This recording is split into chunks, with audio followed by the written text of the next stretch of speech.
bought the apartment at 55 million, bought the other one at 58 million. The final price we sold to the last person we sold to is 120 million. If he wants to sell today now, even distressed, he can't sell less than 110. Yes, you say inflation, dollar was this, dollar was that. If he kept the money in his account, what would have happened? No matter budget. That's just the way it is. The people that do have money do have money. All right, welcome guys. Today we have Sir Folajomi. I know his name is not really new to most of you who are online. He's everywhere. And today he's going to be sharing his journey with us on how he went from, let's say, zero to multi-millionaire in real estate. Welcome, Sir Folajomi. Thank you very much. So let me just start by you introducing yourself, because Yoruba would say, who is Sir Folajomi? Sir Folajomi is just a name for the guy that knows about real estate, and his first name is Folajomi. I have a background in quantity surveying. I studied quantity surveying in the University of Lagos. From leaving school, I've been building experience in the construction and real estate industry under mentorships from some big names that some I can mention, some I cannot. Because some people are just shy. But I've been able to, do my time under my mentor, under my boss, then decide to come out as myself and, build a brand for myself and a business, basically. Wow, that's interesting. But there's something that's also interesting. When I was trying to search for your name, normally I am used to your video, but when I was trying to search for your name, I went to search real estate egg. That was how I found you. So what brought about that name? Because it's not a name that common. In fact, I can say you are the only one bearing that name. Anything egg, I know you're the only one bearing it. So why do you choose that name? I'm quite good with words, at least especially when I'm writing. Maybe not speaking as much because my brain usually moves faster than my fingers. But egghead, basically, on egghead, it means that your head is full. It's not empty like the opposite, which is airhead. I might not be the most knowledgeable person in real estate in Nigeria, but I know far more than the general public, way more. So it's a self-proclaimed title. So you actually said something that's very, very interesting to me, and I want the audience to also learn something that you did not know it all. Like most people believe that, okay, you need to know everything before you actually come out to present and tell people what you know. So it was one of the challenges I also faced while trying to also come online and post. That what will people say if somebody not come from somewhere and be like challenge me and be like a kilo more, or what do you know? So, and I know there are some people that are also in that shoe right now that they don't want to share their story like because they think, okay, somebody somewhere knows more than them. So, and I think you've actually clarified that. So when do you start your entrepreneurial journey, and how do you realize that even posting on social media is a thing or something that can work for you? First one, entrepreneurial journey. I've always been somebody that did not come from a family of 9-to-5ers. So entrepreneurship has always been a thing in my family. Now, about social media, I'll say I was late to social media. There was the social media when it was just photos, when Instagram just started. There's social media when it was just you and your friends, when Facebook started. You understand? There was the social media when Twitter was the in thing. I didn't start them. But when videos became a thing on social media, not even YouTube, on social media, I guess that was the time I was ready to plug in. I wasn't even ready then too, but I knew that I had a big problem that I needed to solve, and social media was the way to solve it. And what problem was that? There were too many quacks, and it's quite bad. And that goes back to what you mentioned before. Dunning-Kruger effect is basically saying that people that don't know anything usually present as if they do. That's not actually what it means, but that's the gist of it. So while somebody that knows is being shy and is not speaking up, Total Olodo is out there making a name for himself as a genius. You understand? So I thought to myself that this thing is actually lagging. I've had family members, extended and nuclear family members that have been scammed by real estate developers, by Omonile, by bad engineers. And yeah, it's not their fault because, nobody actually taught them how to employ the right hands in school. So they don't even know who to go to. They just have the stretch or maybe a friend that says he too is an engineer, he studied something in school. Then that will be the rope that they then pull in order to get every other person. So sometimes the person they know is a quack and anybody brings after him is a quack. So that usually doesn't end well. And I realized that I have this information within my circle of friends from school. They all know this thing. But how many are we? In fact, the entire graduating class of my set was they were less than 50. You understand? So that's not a lot of people compared to 200 million Nigerians. And out of the 200 million, we know at least about 20 million can build the house. So definitely that information is needed. Definitely I needed to step up and teach myself, force myself, build myself into becoming the online personality that I've become. Fun fact, some people saw me yesterday at a party. I went to a friend's birthday party. They were like, so you're shy like this in real life. I'm like, please, my social battery is low. I cannot do this thing here. If I came for a networking event or something, I will charge my battery and I'll come and I'll be that person that you need me to be. Okay, so like for me, when I started my own online journey, I started with writing online. Like, I had a mentor then, Mohammed Abdullahi Tosin was the one that helped me set up my website when we were in the university. That was how I got into the online space, like before I started making video and all stuff. But how do you start your own online journey? When I was in Unilag, there was a lot of things. That's how the entrepreneurial journey started. I've done a lot of things. I've been a graphic designer. I know how to shoot photos. I know how to shoot videos. I know how to build websites. I know how to do a lot of things. So those things have made me money while in school. You understand? In order to flex the way students my age flex in school. So I was able to do that thanks to businesses that was into service-based consultations and things like that. So I have a very strong sense of graphic design, video, and all that. But I was used to being behind the camera. So when I decided I wanted to start shooting, I had an iPhone. I think I was using an iPhone 11 Pro. Yeah. And some people will say, that's more than good enough to start the video journey. I said, no, for me to commit to this thing, I need to make a financial commitment. And I'm not the type of person that spends money on something and gives up. If I do give up, it means that I've actually covered the timeline I set for myself to discover. And I'm not a big fan of sunk costs. If I spend 10 million on something and I've done it, and the results has yielded what I hoped it would yield, I'm done. I can then go abandon that and sell it for some more money or something. But I spent a lot of money in order to get started. In fact, I saw a video by Senior Man OA, and there was somewhere in his videos where he stated the type of camera I was using and the lens. I just went and I bought it. I think it was an A6400 Sony with a 16mm f1.4, and I got it. When I got it, then I bought the first microphone because I was like, why would I spend 300K on the mic? I bought the first microphone for 7K on AliExpress. I used it was terrible. Then I bought another one for 15K. I used it was less terrible. Then I bought another one for 50K. That one was not good. Then I bought, where's the road? Okay, this is it in my pocket. I got it for 180,000 then. I don't know how much it is now. So now I'm moving straight to a senior microphone after this one. As the journey is growing, I can then spend more money because then I couldn't justify. When I used to do videos, I didn't used to cover the audio part of it.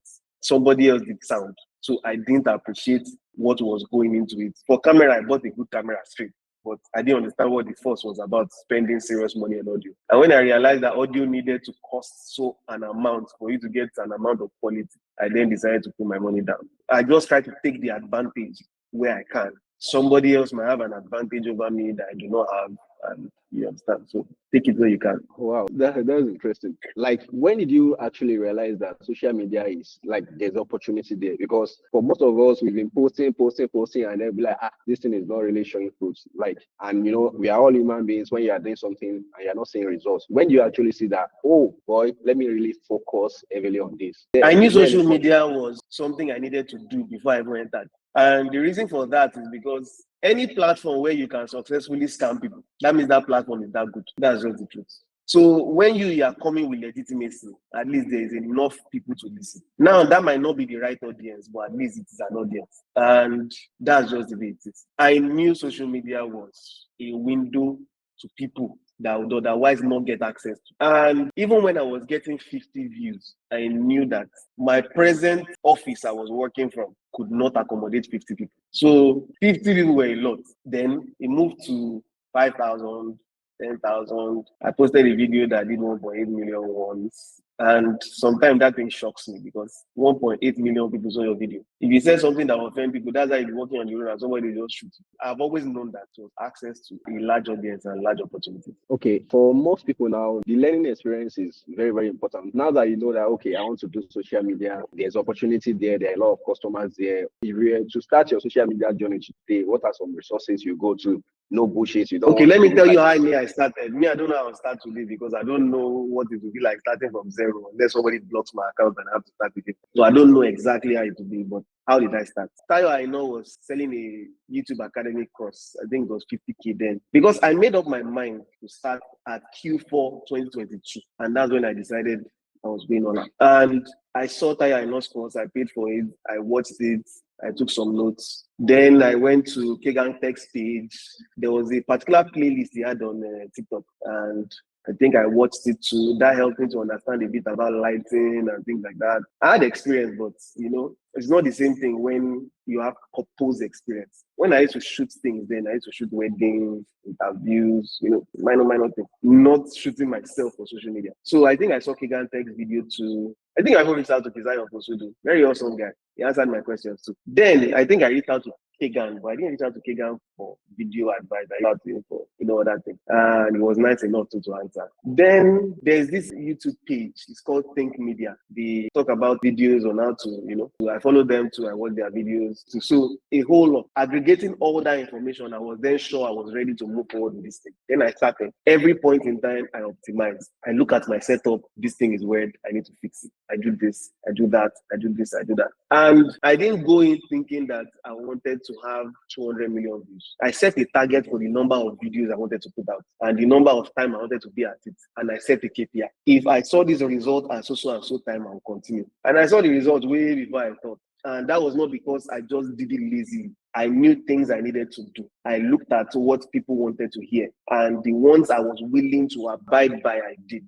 And the ones I was not willing to. For example, if you do something quite controversial and stupid, some people encourage you to keep doing that. You understand? There was a day I wanted to show that it takes a lot to actually shoot a video. So I put on my senator the way I normally do, but I didn't wear the trousers. I was just wearing, I think, basketball shorts or something. And somebody was like, more of this. And I saw that. I saw 3 other posts of that nature, and I deleted the video because this was not the audience I was trying to speak to.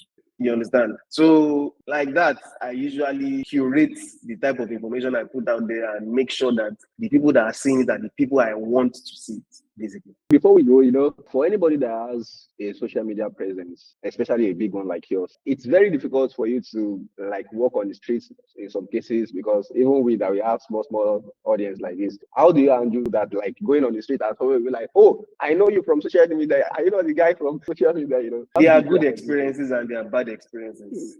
You can there was a day I normally go to the market, to Lagos Island, to buy my fabric myself. Lagos Island is where we find the fabrics that we want. 5-star cashmere, 7-star, all those kind of things. There was a day I went to the market, and the market is notorious for being crowded, and network is always bad. So I finished paying for my fabric, and I decided with the seller that let's go outside to where I park, and I'll do your transfer from there. Network might be better. There was this guy driving across the road. And the guy started shouting, "Sir Folajomi, Sir Folajomi, Sir Folajomi." I was not like, "Hello." He didn't end there. This guy wanted me to enter his car, and he wanted to show me his site from the road. It was not funny. I said, "I'm in the middle of something. You can reach out to me on social media." I said, No, shout your phone number from there. I don't think I experienced it well. Then there are times where I'm eating and somebody wants to talk to me with my mouth full. Sometimes I'm not even able to eat my food, and I'm not even anybody. You understand? And I imagine what people like Banky W go through where everybody knows them. You understand? Somewhere like Two-Face Ibidia. I've had my own fair share. And I'm glad that I still go to some place that people don't know me, or even if they do, they don't acknowledge it. So sometimes somebody be like, no, you be that guy where they shout about building for internet. Yes, not me. You understand? Some people are nice about it, some people are rude about it. It's always fun seeing somebody that, respects what you do. Sometimes once in a while, you see somebody that is angry with one thing that you said 2 weeks ago, 2 months ago, a year ago that you can't even remember.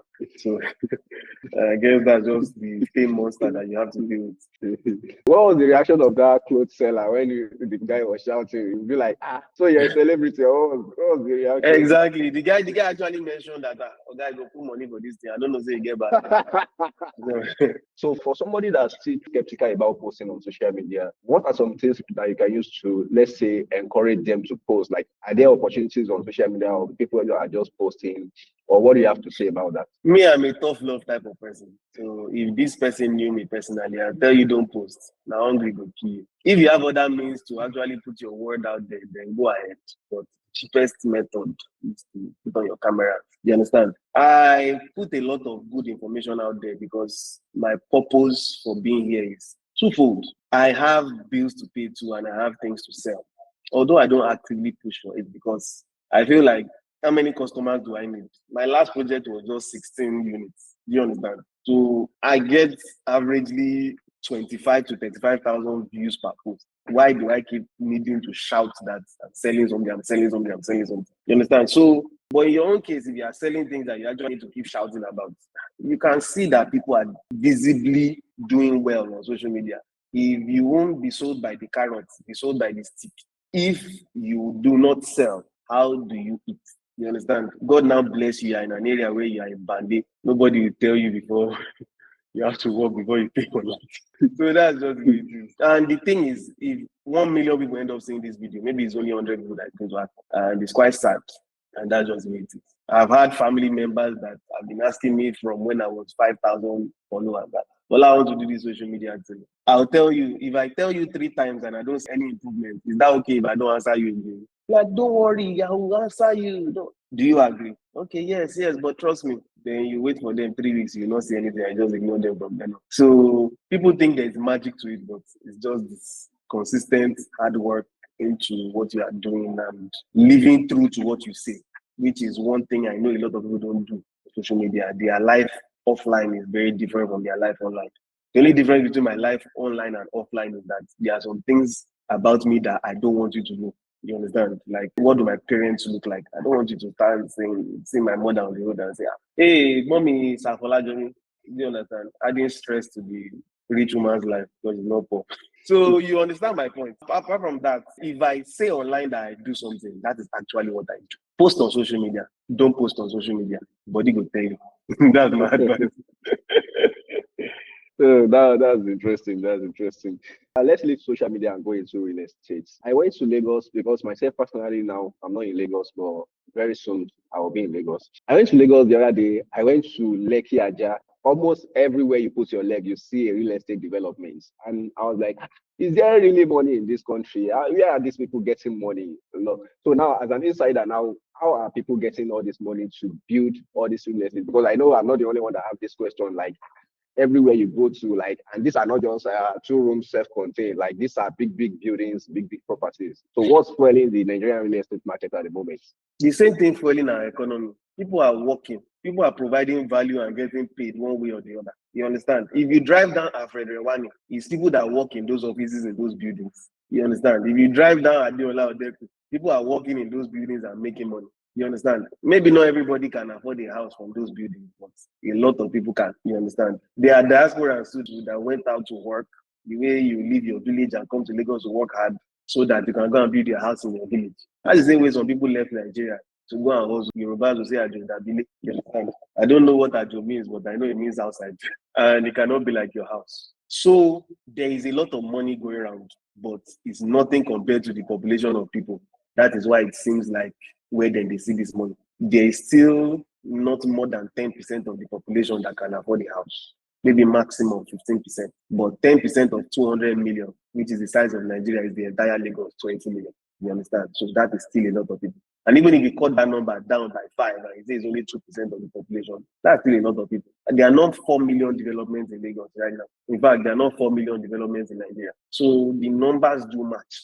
It's just that we are not looking at it holistically. Now, our customers, at least for me, I don't know about any other person, my own customers are usually working class people. I will not mention his name anyway, but he knows if he watches this video.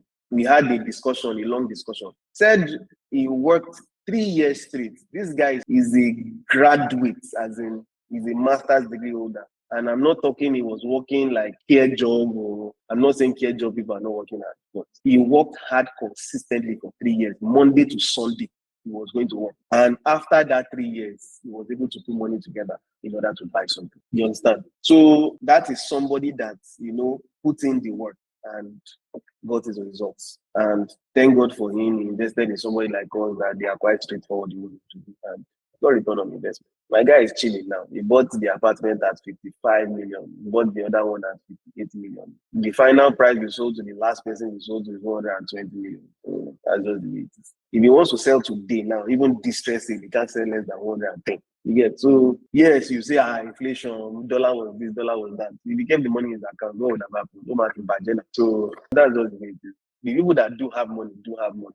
For example, let me give you another example. Somebody is in Alaba International right now. He's offloading 10, 20 containers of solar panels. And the moment he finish offloading it, by next weekend, that stock is sold out. People are coming from Burkina Faso. They are coming from all these landlocked countries that are close to Nigeria, Niger, Benin. They are coming in to buy from me with Alaba International because his price, his volume is better than somebody that is even in their own country, even plus the transportation. You understand? Alaba International is a nerve that is serving Kano, Kaduna, Abuja. You understand? So you're telling me that that person with even 15% profits, he can't buy houses. He will buy now.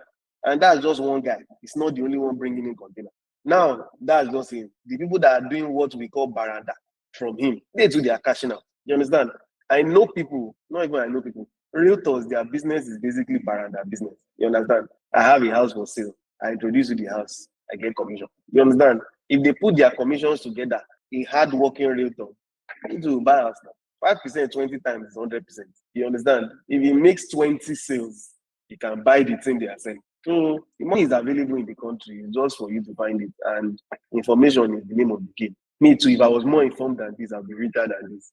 But this, the information that I have has gotten me to where I've gotten myself to. So glory be to God. That's really eye-opening. So, like, do you think Nigerians in diaspora are also funding this? Because for me, I did not even know that people abroad are building houses in Nigeria until I started my content creation, and people would be coming from Germany, Switzerland. I'll be like, even in North Korea, Nigerians are there. I'll be like, so all these strange countries that you won't even expect Nigerians. Do you think that is also fueling the real estate sector in Nigeria? Yes, foreign direct investment in most countries is actually what helps their real estate market. The UK market is funded by Arab and Russian money. Canadian market is sponsored by China money. You understand? Nigerian market is sponsored by Nigerians abroad.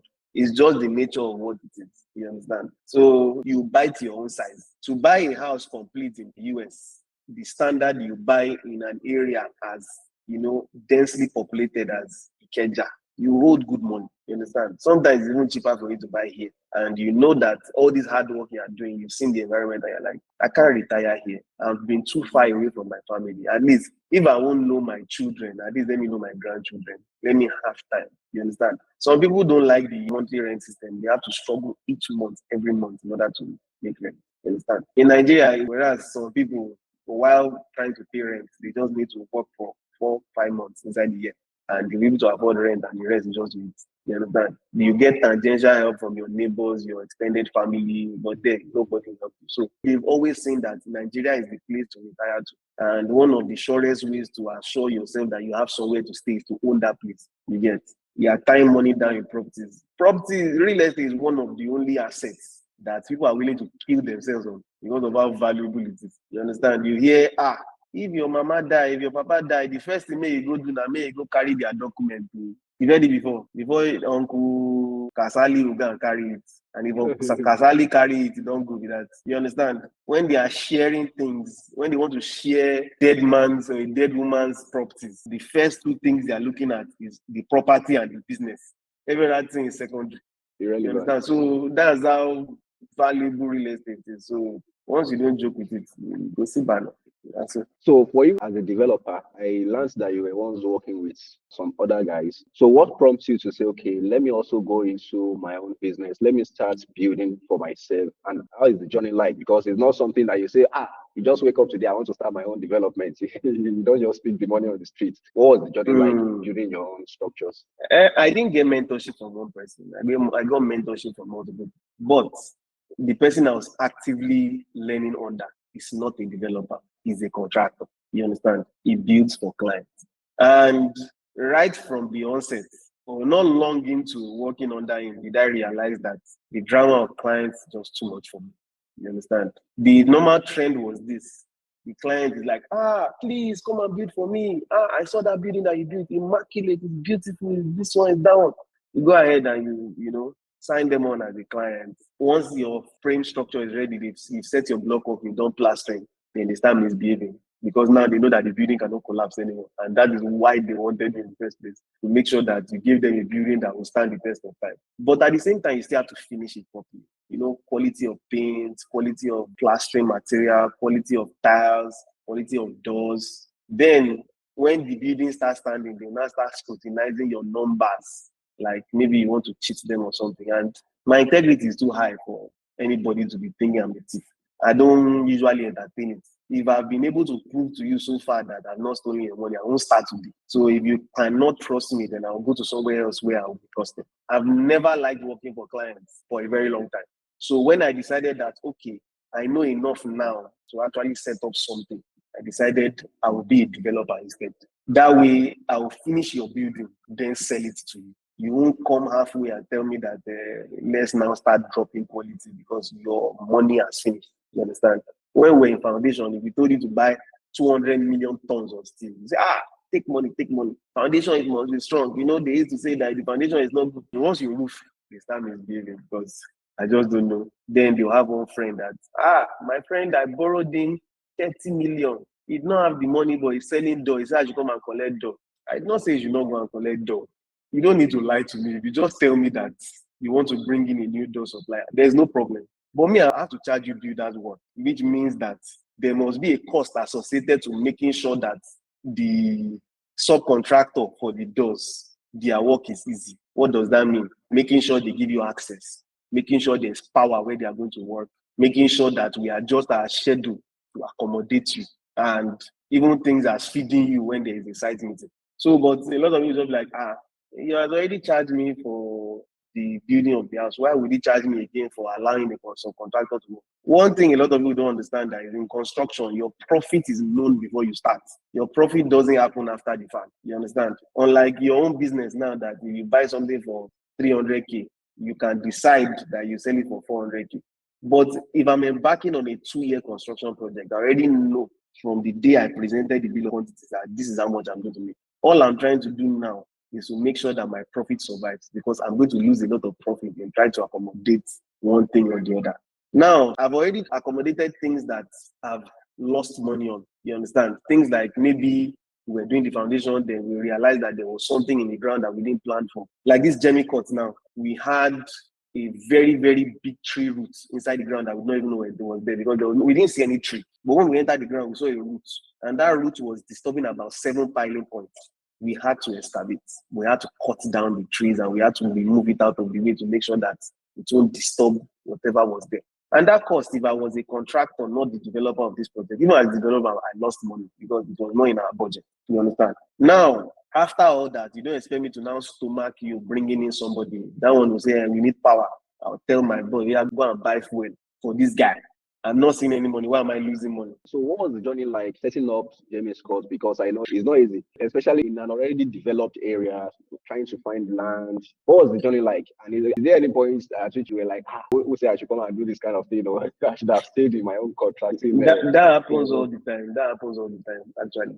I'll give you an example. This is April. I delivered Jamie Court in December. I'm just about to start a new project. Why? Because getting it right when it comes to land purchase is actually very, very difficult, especially in brownfield areas like this where somebody has built a house and wants to break it. And the reason why I build houses in already built up areas is because my major market is investment property. And I'll help prove that people will rent out or shortlet this space, if not that everybody is already here.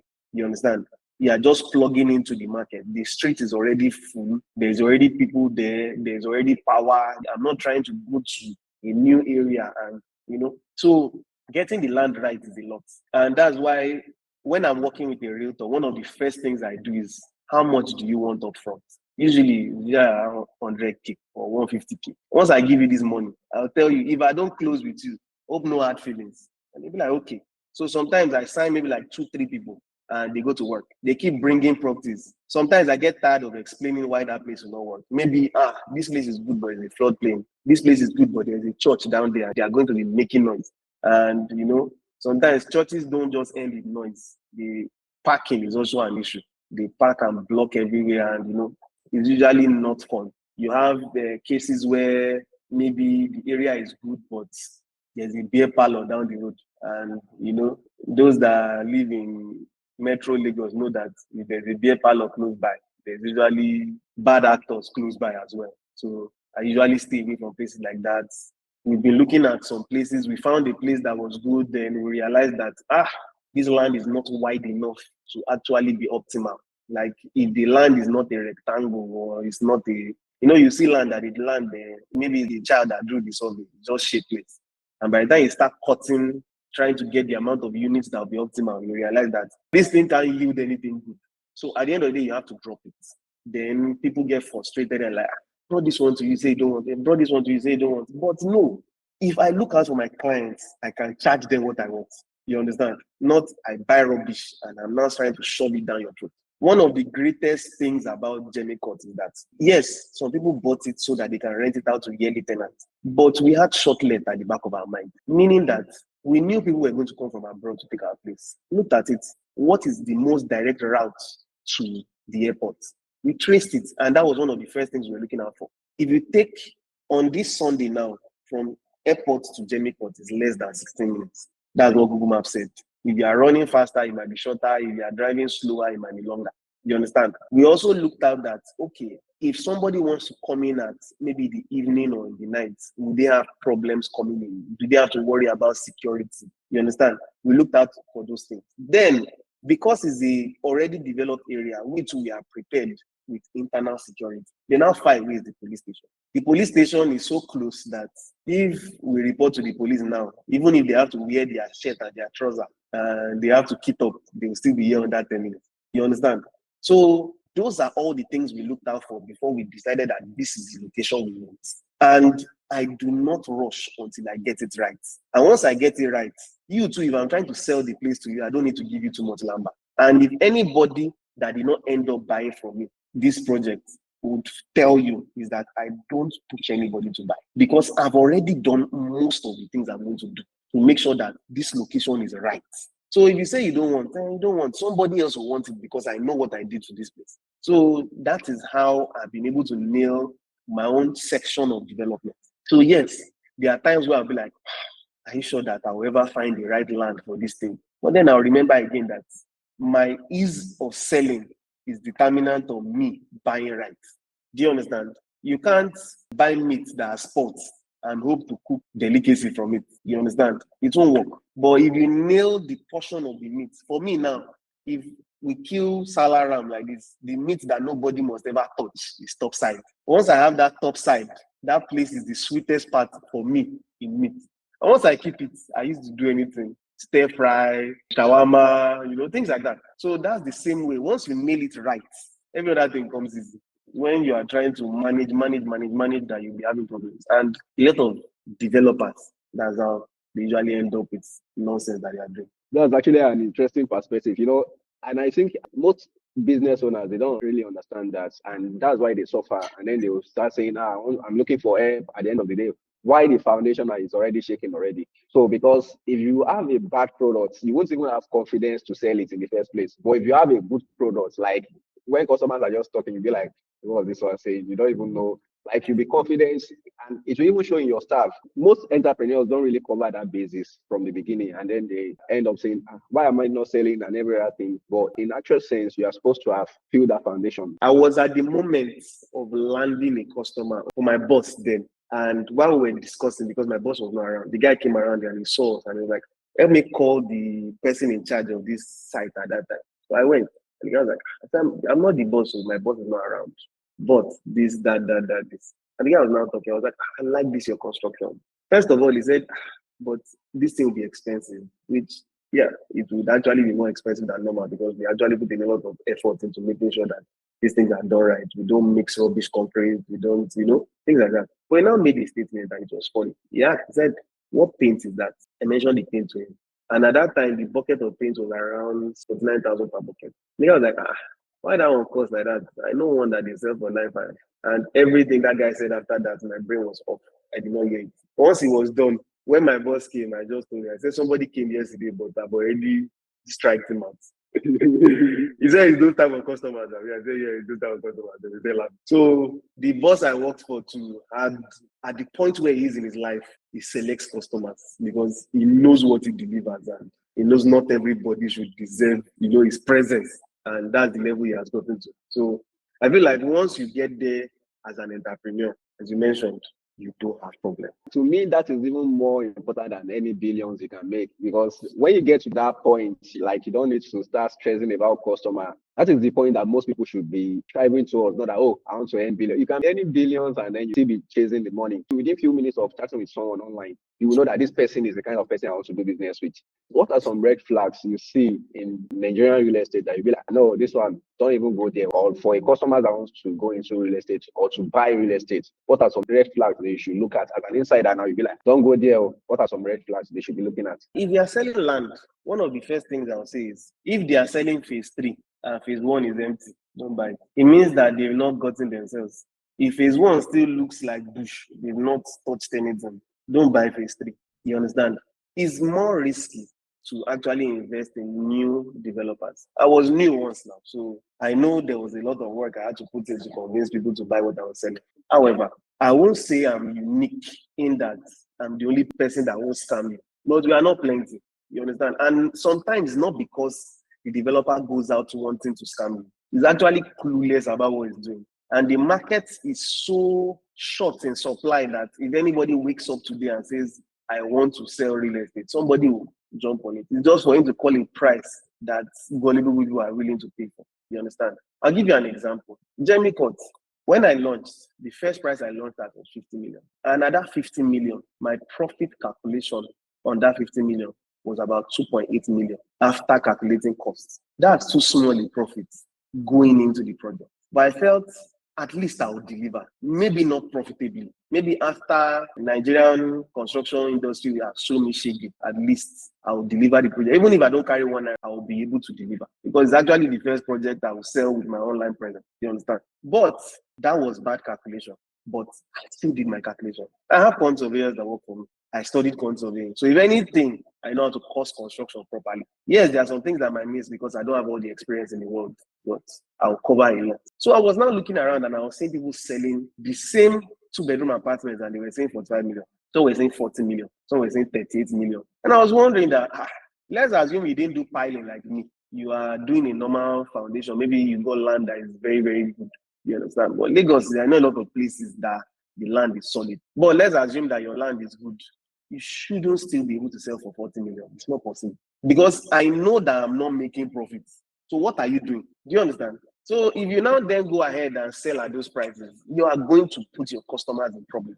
Because probably maybe you forgot to pay for approval. So you probably don't even know that Lagos State has maybe like 7 or 8 or 9 different agencies that will go after you if they are constructing. But I have experience, so I know these things. So one of the first red flags is do an average of how much everybody is selling in the area. Everybody below average, drop them. They can't deliver. It's not a cost. Do you understand? And if they do, their delivery will be substandard. Because there's no magic to it. The best you can do in reducing your price is by shortchanging either in materials, in fees, or in labor. And laborers will do exactly what you pay them for. In fact, they'll do less than what you pay them for. So now imagine you don't pay them what they are worth. They will deliver rubbish. You understand? You will be getting carpenter that is using plumb to do decking for you. You'll now be surprised that decking is like this. You can't skip those type of things. So anybody below the average price, leave them alone. Don't buy from them. Now, about the lifestyle of the person that is actually running the thing. I don't know where everybody got their money from. Some people were rich already before they got into real estate. Some people were bankers. Some people were car dealers. Some people were into crypto. You understand? Some people were traders. So I don't know. It's not a fair generalization by saying that if this person is driving G-Wagon and the total size of his project cannot even pay for the G-Wagon, run from him because it's you that is going to pay for the G-Wagon. That might not be fair. So it's not usually a good, blanket statement. You understand? But in the age of social media, you can research who the owner of the project. You understand?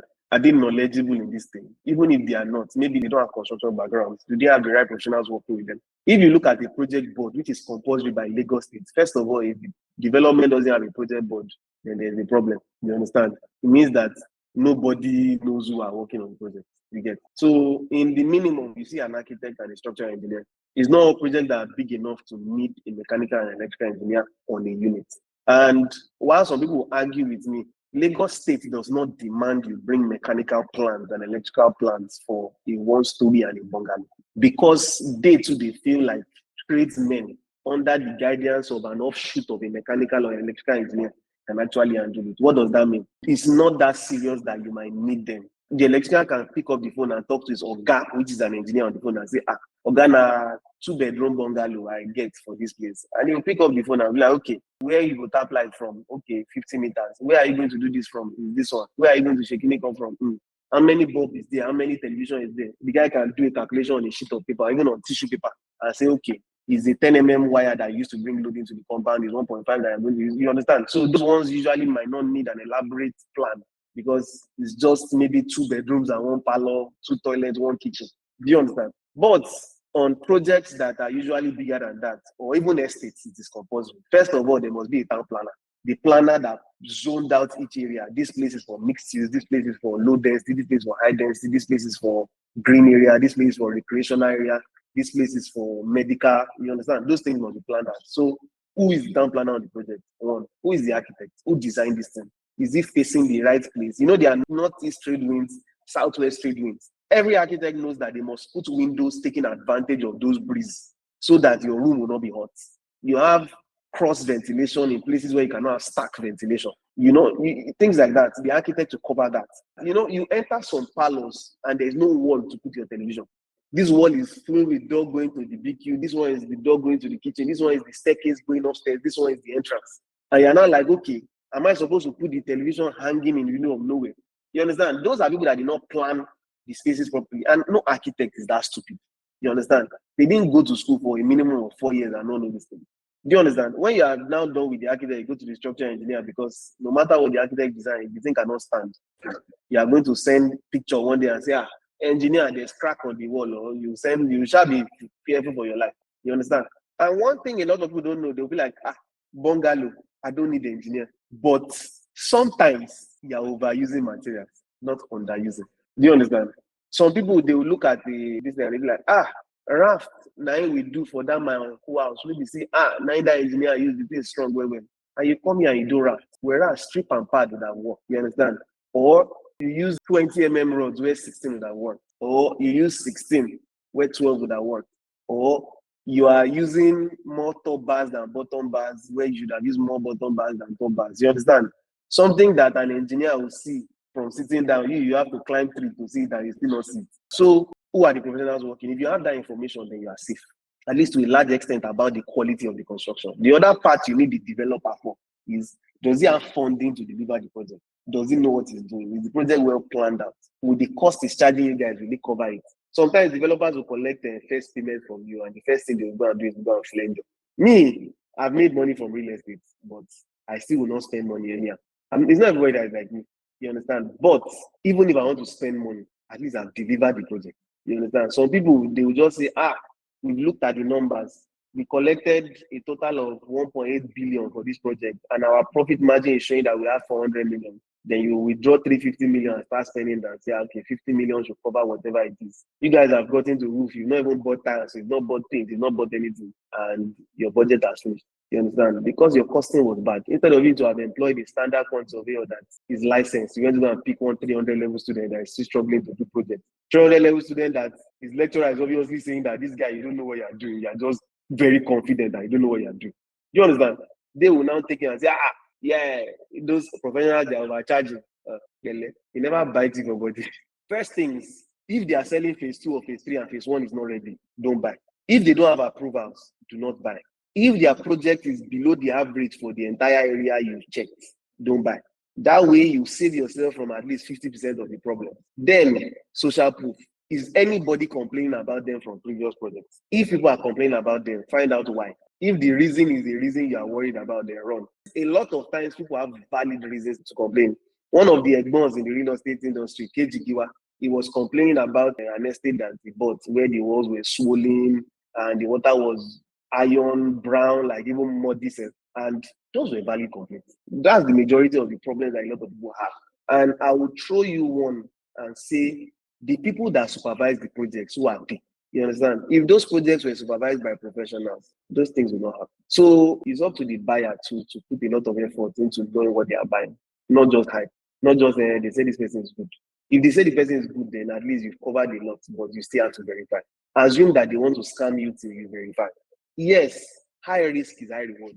putting your money at the beginning of a project guarantees that if the project succeeds, you made a whole lot of capital appreciation on your money. Even if you sell on completion, you make money. But that depends on you buying what is good, and it is rare. So take your time and look for what is good before you buy it. There is no blanket statement to cover everything except the few ones that still look vague.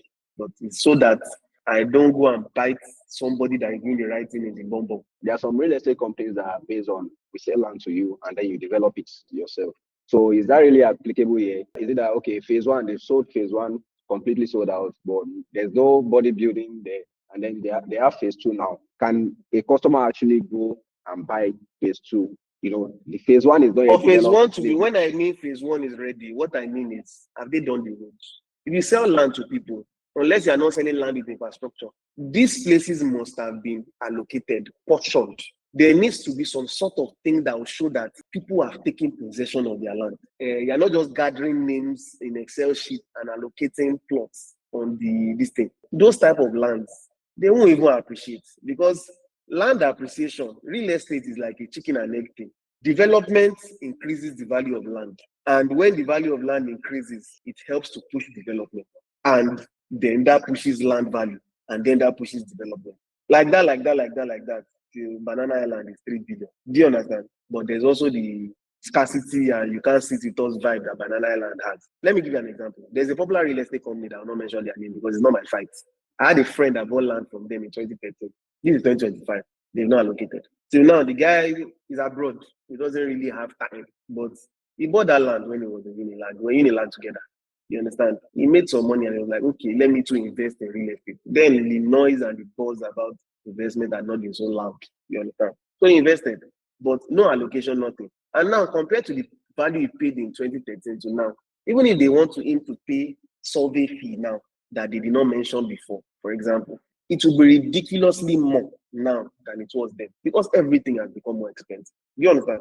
So if they are not going to allocate immediately, it means that by the time when they do decide to allocate, it will be too expensive for you. So let them do the allocation when they sold the land to you and let it be done. Maximum after payments, 9 months. Why are you rushing to go and sell phase two? Finish phase one now. Have you done the gutter? Have you want to sell land, you will not do gutter. You've not done the drainage.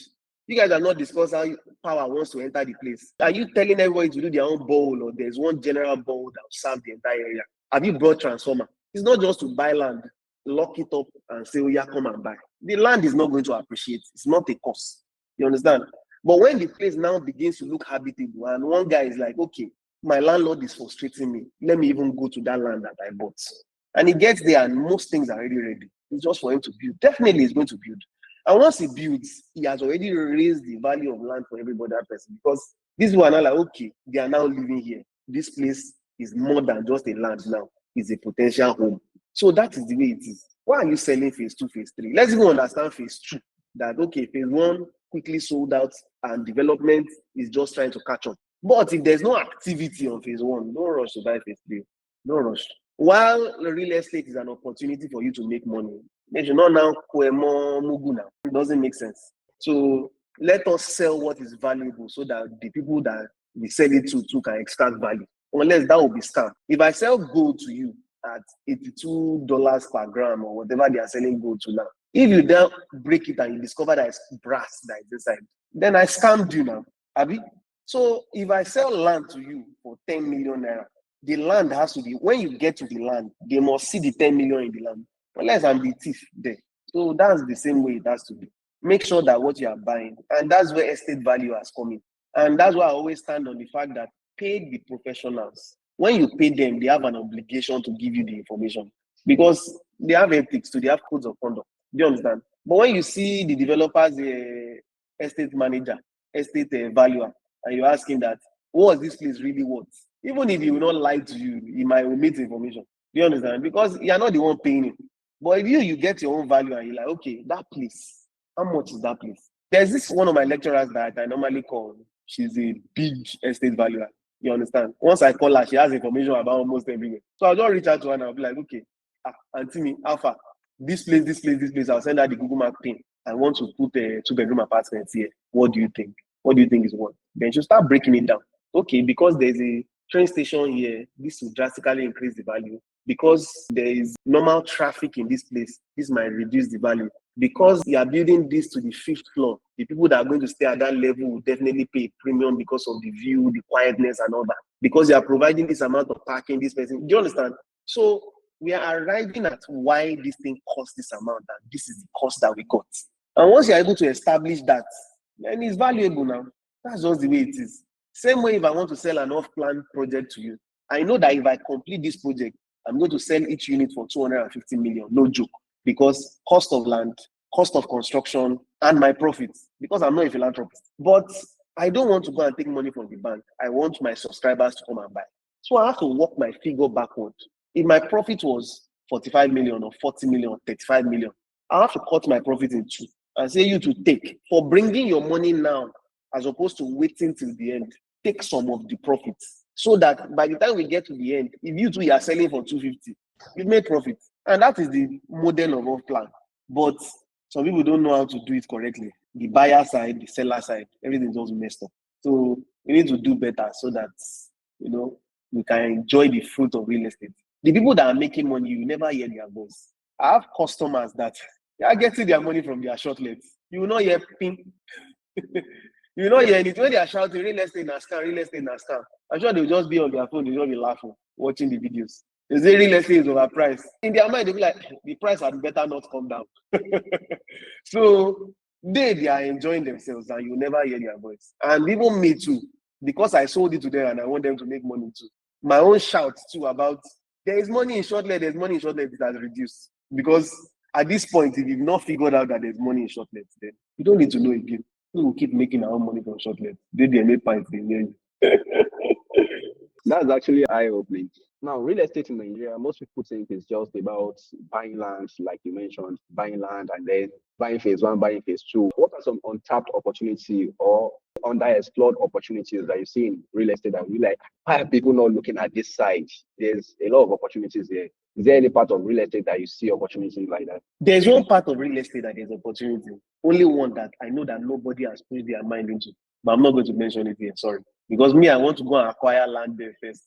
When I have enough there at the present rate, then I'll come and shout about it. But every other one I know, if you want to go into apartments, you are not of the same price point of somebody that is going into lands. Because lands are the level that most people do lands at, sub 100 million, sub 150 million. But if you are doing apartments, any apartment less than 100 million cannot do shortlet.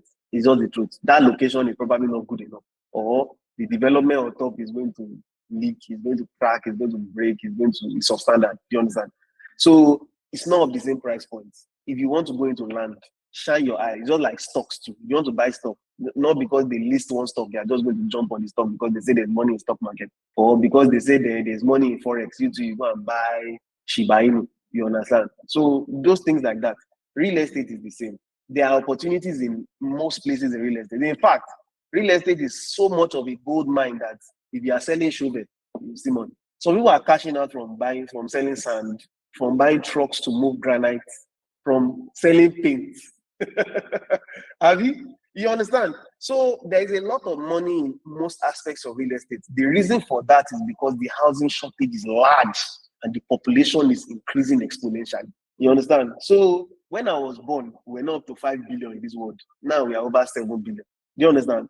We are increasing in population and the earth is still the same size. Lagos has not gotten bigger. Maybe from all this unfilling they've done, maybe Lagos has increased by maybe 1% or 2% max. And more people are flooding into Lagos. More people are giving birth. How many people do you know give birth to only one child? How many people do you know that are our age that don't have cousins? Do you understand? So we are drastically increasing in population. Everybody will have to live somewhere. So definitely, if it's land, the difference is that if you buy land in a place that is still developing, you probably have to wait a bit longer to cash out.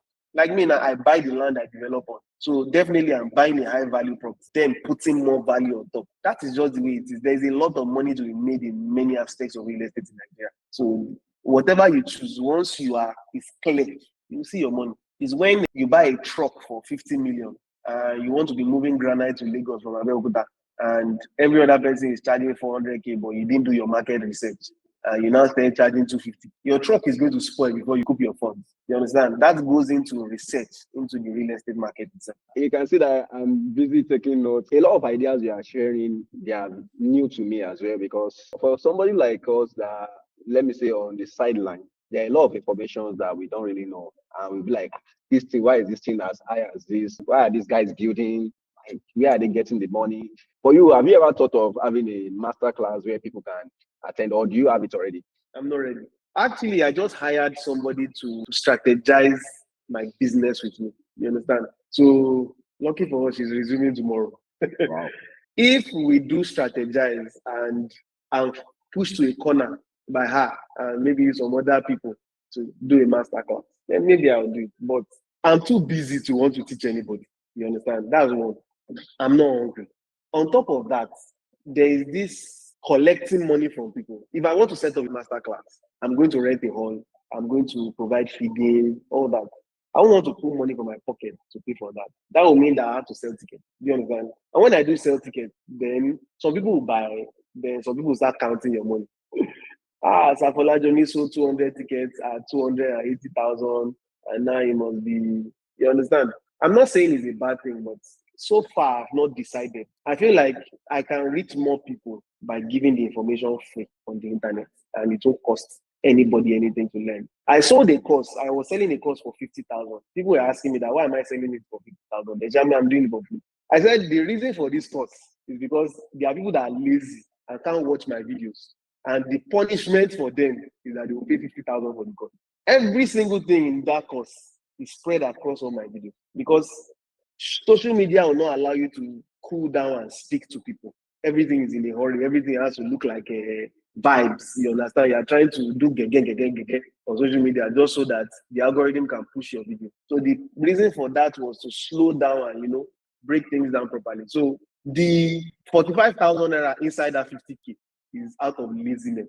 The 5K is slowing down to allow people to learn. So if I can justify the master class internally, then I'll go ahead and say, okay, I can charge people. But the challenge now is that if I'm going to charge for a master class, then I'll be looking at the worth of my information and I'll never charge less than 1 million, 2 million. And then people will be like, I'm a thief. So how do I go about it? If I'm going to do a master class, I'm going to sit down and break down information, put out industry secrets, spell out the information that I spent millions, I lost millions gaining. I'm going to charge millions for it.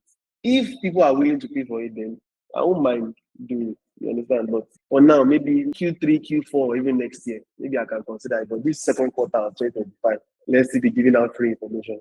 To be honest, I think there will be a lot of people that will pay for that kind of masterclass. In fact, myself personally, I'm going to be the first person to pay for that kind of masterclass. Like, I know that you post on Instagram, but I don't know if you have YouTube channel, TikTok channel, or other platforms like that. I have a YouTube channel, but I'm a developer that creates content. I'm not a content creator that develops. So anywhere that will be the least amount of stress for me to push out content is what I do. And that's Instagram and TikTok.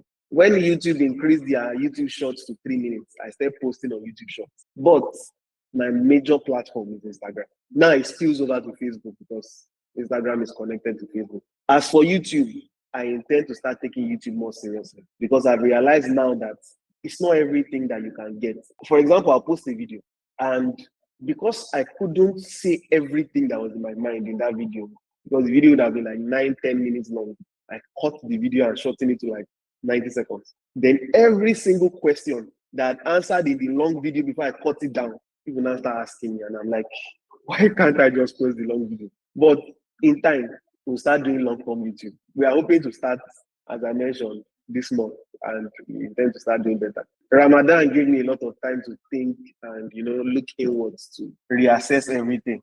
To the point that a lot of you are reaching out to me that Sir Folajomi, we are not seeing your content, we are not seeing your videos. I'm like, see, it's only once in a year that I get to beg God to come to heaven. Let me take my time, please. So I take my Ramadan seriously, at least to the best I can. Wow, thank you very much for joining us. It has been a wonderful. I've been taking a lot of notes. My note is very full now at this point. Thank you very much for joining us. You're welcome. I really appreciate you.